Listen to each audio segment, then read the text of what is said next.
మాట్లాడుమయ్యా, నన్ను దర్శించుమయ్యా. మన రక్షకుడైన ప్రభు అయిన యేసుక్రీస్తు పరిశుద్ధ నామములో మీ అందరికీ శుభములు తెలియచేయుచున్నాను. ఈరోజు బలపరిచే వాక్యము లూకా సువార్త 7వ అధ్యాయము 12వ వచనము. ఆయన ఆ ఊరి గవిని యొద్దకు వచ్చినప్పుడు చనిపోయిన ఒకడు వెలుపలికి మోసుకొని పోబడుచుండెను. అతని తల్లికి అతడొక్కడే కుమారుడు, ఆమె విధవరాలు. ఈ రోజున మనము గుండె బద్దలైపోయిన విధవరాలి జీవితాన్ని జ్ఞాపకం చేసుకుంటూ ఉన్నాం.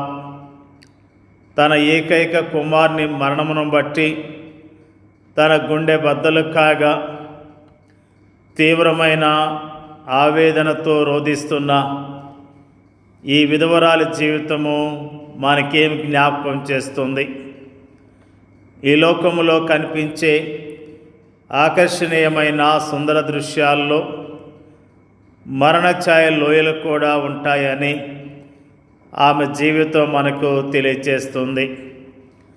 హృదయాలను కదిలించి వేసే విషాదకరమైన ఈ దృశ్యము ప్రభుని యేసు ఈ లోకంలో జీవించిన కాలంలో నాయీను అనే ఊరిలో జరిగింది. నాయీను అనే మాటకు ఆహ్లాదకరమైన అని అర్థము.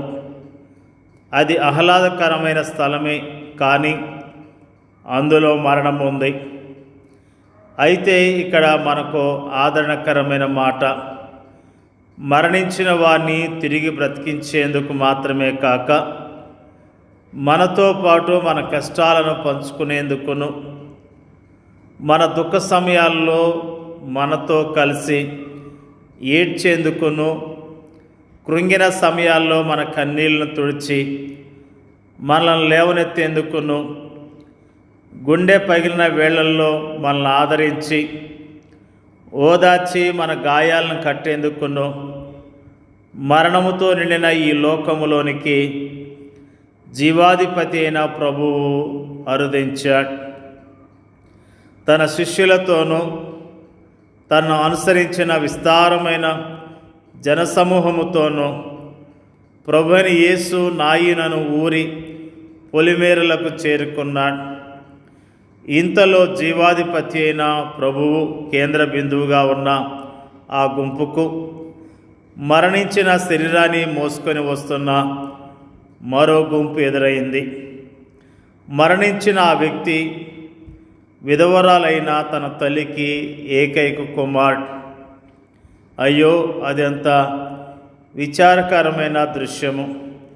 అయితే తీవ్రమైన నిరాశ నిస్పృహలకు గురై ఈ లోకంలో ఎవరూ ఓదార్చలేని విధముగా రోధిస్తున్న నిర్భాగ్యురాలకు ఆ విధవరాలిని ప్రభు ఎంత సున్నితమైన విధానములో ఆదరించి ఓదార్చాడు. ఈ పాటికే తన భర్త మరణముతో గుండె చెదిరి ఇప్పుడు తన ఏకైక కుమారుని మరణముతో దిక్కుతోచని స్థితిలో తీవ్రమైన కృంగుదలకు గురై విలపిస్తున్న ఆ దౌర్భాగ్యరాలికి ప్రభు యొక్క ప్రేమతో కూడిన మాటలు ఎంత అద్భుతమైన నిరీక్షణ ఇచ్చాయి. నిరాశాజనకమైన ఆమె స్థితిని చూచి కనికరముతో చెలించిపోయిన ప్రభు మొదట ఆమె కన్నీళ్లను తుడిచాడు. ఆ తర్వాత ఆమె సమస్యను పరిష్కరించి ఆమె నైరాశ్యాన్ని నిరీక్షణగాను, ఆమె దుఃఖాన్ని సంతోషముగాను, ఆమె ఏడ్పును నవ్వుగాను, ఆమె విలాప గీతాన్ని ఆనందగానముగాను మార్చివేశాడు. ఎంత అద్భుతమైన ప్రభు! ఒకవేళ మరణించిన వారిని బ్రతికించే శక్తే కనుక మనకు ఉండి ఉంటే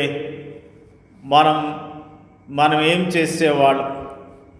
మొట్టమొదట ఆ వ్యక్తిని బ్రతికించి ఆ తర్వాత ఏడవద్దని ఆమెతో చెప్పి ఉండేవాళ్ళు. కానీ ప్రభువైన యేసు దానికి వేరుగా చేశాడు. ఆయన మొదట ఏడవద్దని ఆమెతో చెప్పాడు. ఆ తర్వాత మరణించిన ఆ వ్యక్తిని బ్రతికించాడు. ఇప్పుడు నిర్భాగ్యురాలైన ఆ స్త్రీ సంతోషముతో ఇలా అంటుంది, గొప్ప దుఃఖములో ఉన్న నన్ను ఆయన చూచాడు, నా యొద్దకు వచ్చాడు, ఏడవద్దని నాతో చెప్తూ నా కన్నీళ్లు తుడిచాడు. నైరాశ్యపు చీకటిలో కొట్టుమిట్టాడుతున్న నన్ను ఆయన ఆదరించి ఓదార్చాడు. సచ్చి శవమయున నా ఏకైక కుమారుని జీవంతో నింపి నాకు అప్పగించాడు. ఆయన నా దుఃఖకరమైన పరిస్థితుల నుండి నన్ను బయటకు తీసుకొని రావటం మాత్రమే కాదు, ఆ దుఃఖకరమైన పరిస్థితుల్లో ఆయన నాతో నడిచాడు. ఆయన ఎంత అద్భుతమైన వ్యక్తి. ఈ ఉదయకాలాన ఒక ప్రత్యేకమైన విధానములో మన హృదయాలకు ఆదరణ ఇవ్వటం లేదు. ప్రభువైన యేసు ఈ సమయంలో భూమి మీద లేడు. మరణించిన మన ప్రియమైన వారిని ఆయన ఇంకనూ తిరిగి జీవంతో లేపలేదు, కానీ కృంగి ఉన్న మనల్ని ఆయన లేవనెత్తుతున్నాడు. చెమ్మగిలిన మన కళ్ళను ఆయన ప్రేమతో తుడుస్తున్నాడు. బద్దలైన మన హృదయాల గాయాలను ఆయన మాన్పుచున్నాడు. ఆయన కనికర కార్యాలు ఎల్లప్పుడూ ఆయన దయా కార్యాలకు ముందుంటాయి. ఆయన ప్రేమ చర్యలకు ముందు ఆయన ఆదరణ పరుగులు తీస్తాయి. దేవుడు మీ ప్రతి బాష్ప బిందువును తుడిచివేయును అని వాగ్దాన నెరవేర్పు దిశగా కాలము పరుగులు తీస్తున్న ప్రస్తుత సమయంలో మన ప్రభు ప్రేమ, దయ, కనికరము, ఆదరణ, ఓదార్పు మనకు ఎల్లప్పుడూ అందుబాటులో ఉంటాయి. ప్రేమైన దేవుని యొక్క ప్రజలారా, కృంగిన వారిని దేవుడు ఎలా లేవనెత్తుతాడో, ఎలా ఓదార్చుతాడో ఆ విధవరాలి జీవితం ద్వారా దేవుడు మనకు తెలియజేశాడు. నన్ను ఎవరు ఓదార్చేవారు లేరు, నా దుఃఖాన్ని ఎవరు తొలగించేవారు లేరని బాధపడుతున్నావేమో, మన ప్రభువు ఉన్నాడు.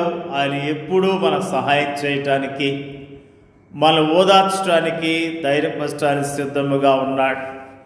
ప్రభువు మీద ఆధారపడి విశ్వాసంతో, ధైర్యంతో ఈ లోకములో ఆయన కొరకు జీవిద్దాం, ఆయనను మహిమపరుద్దాం. దేవుడి యొక్క వాక్యాన్ని దీవించునుగాక. పరిశుద్ధుడైన మా తండ్రి, నీకు వందనాలు, స్తోత్రాలు. సజీవుడైన మా ప్రభుని యేసుక్రీస్తు, నీకు స్తోత్రాలు. దయా, కనికరము, వాత్సల్యత కలిగిన ప్రభుని యేసుక్రీస్తు, నీకు వందనాలు తెలియజేస్తూ ఉన్నా. విధవరాలు తన ఏకైక కుమారుని కోల్పోయిన స్థితి, అంతకుముందులే భర్తను కోల్పోయిన స్థితి, ఒంటరితనము, దుఃఖముతో ఉన్న మరి ఆ విధవరాలను మీరు జ్ఞాపకం చేసుకున్నారు. ఆమెను ఓదార్చారు, ధైర్యపరిచారు. ఆమె కుమారుని బ్రతికించి ఎంతో గొప్ప ఆదరణ, నెమ్మది ఆమె జీవితంలో ఇచ్చినందుకు స్తోత్రాలు. మా ప్రభువా, నీకు వందనాలు, స్తోత్రాలు తెలియజేస్తూ ఉన్నాం. మృతులను సజీవులుగా చేసే దేవా, నీకు వందనాలు తెలియజేస్తూ ఉన్నాం. మృత్యుంజయుడైన యేసుక్రీస్తు ప్రభువా, నీకు స్తుతులు, స్తోత్రాలు. ప్రభువా, మమ్మలను ఎల్లవేళలా ఓదార్చే దేవుడుగా, ఆదరించే దేవుడుగా, మా పక్షాన కార్యాలు జరిగించే దేవుడుగా ఉన్నందుకు నీకు వందనాలు తెలియజేస్తూ ఉన్నాం. వాక్యం ఇచ్చిన ప్రతి సహోదరిని, సహోదరులను, వారి కుటుంబాలను పేరు పేరున దీవించి ఆస్వాదించమని ప్రార్థన చేయించున్నాం. మరి ముఖ్యంగా ప్రార్థన చేయించున్నాం ప్రభువా, అయ్యా ధైర్యం కోల్పోయిన వారు, దుఃఖంతో ఉన్నవారు, చెప్పుకోలేని బాధ కలిగి ఉన్న వారిని జ్ఞాపకం చేసుకోండి అయ్యా. కృంగిన స్థితిలో ఉన్న వారిని జ్ఞాపకం చేసుకోండి. వారిని ఓదార్చి, ధైర్యపరిచి, బలపరచమని ప్రార్థన చేయించున్నాం. నిరాశ, నిస్పృహలో ఉన్న వారిని జ్ఞాపకం చేసుకొని వారిని ఓదార్చి ధైర్యపరచమని ప్రార్థన చేస్తున్నాం. మా దేశంలోని ప్రజలందరినీ, నీ నామం ఎరిగిన వారందరినీ పేర్కొన్న దీవించి ఆస్వాదించమని యేసుక్రీస్తు నామంలో అడిగి వేడుకొంచున్నాం తండ్రి. ఆమేన్.